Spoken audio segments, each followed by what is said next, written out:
Mga kabaitan ko na, ganyan, minsan pag first treatment, wala mo nang pambayad sa akin, okay lang. Tapos minsan, natin ko ng 2 beses, lumayas na, hindi ako binayaran. Nayupak na yun. Grabe naman. Kaya minsan, sabi ko, yung mga nanloko sa akin, doble-doble naman ang ginagawa ni Lord. Binibless din naman Ang dami ako mo lalo. namang customer. Next month pa pwede ako bumalik din. Oo naman. naman. Pero alam mo, dapat i-back upan kita. Maybe, every Friday, off ka. Or iba-iba. May iba-iba po. O sige, kasi every Friday dito kay tita sa North. So, mga ganitong oras pwede kita balikan. Kasi kailangan mabakapan to siya eh. Kasi hindi siya totally agad natanggal.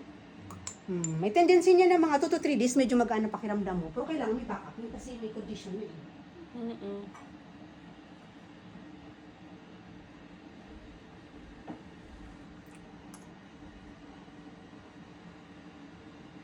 Tsaka pag punta ka ng acupuncture, wala naman nagsabing mag-cupping. Ilibre ka ng cupping. Ako all in one kasi kailangan gusto kong gumaling yung patient ko. Kasi parang hindi man makompensate yung effort na binayad ko. Alam naman ni Lord na in full trust na gusto kong magpagaling ng tao. Ayan. Dami mong lamig, pulang-pula. Ang lalaki.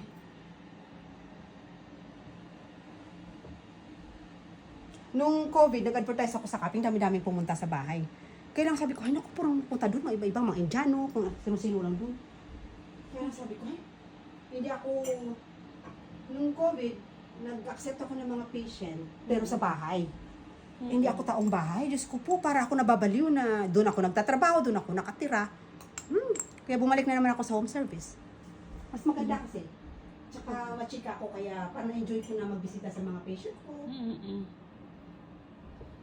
Tsaka syempre sa ating mga Pilipino. Ang dami pang Pilipino. May mga customer ka rin ibang lahi, eh. Minsan. Pero mostly Pilipino. Mostly Pinoy. May mga puti din. At saka kung sinong gusto sa akin, hindi ako yung mag-advertise ako na. Medyo masakit siya, gwapo ha. Kasi kailangan ganito, mga problem mo. Ayan. Ang dami mong lamig. Ang galing, nauurong pala yan. Yung iba, hindi na.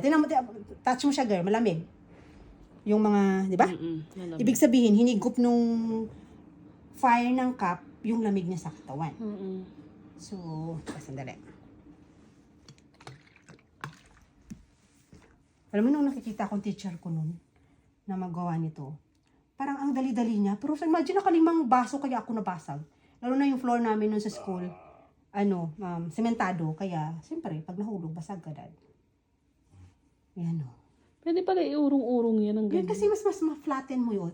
Mas ma-flatten mo yung muscles pag hinagalaw-galaw Yan mo. yung ginawa sa akin ni Roxanne eh. Dati? Yung nakita mong parang binugbog. Mas masarap siya. Lalo na itong muscles na to, yung upper traps mo, matigas siya. So, pag may mga pain, shortcut nun, paduguin mo lang. Pero ayokong i-demo na pinapadugo ko. Marami kasi kong patient na, masakit na masarap, no? Yung, minsan masabi ng mga patient ko, painfully good. Yan, grabe, dami mong lamig to. Sige. No pain, no gain. Ayan. Dami mong pepperoni.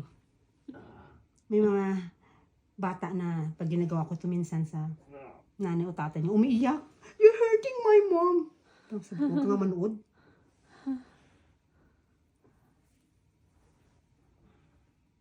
Ayan, nag-flatten na siya.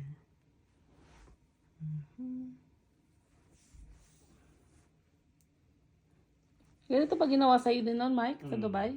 Sa Dubai? Nasakit din. Parang gusto ko mag-open ng clinic ko sa Dubai.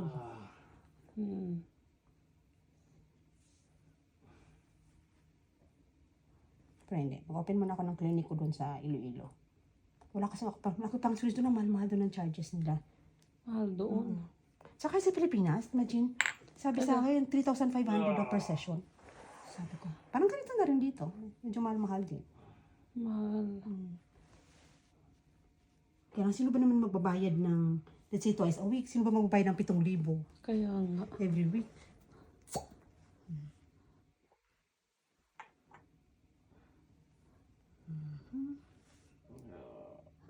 Teka.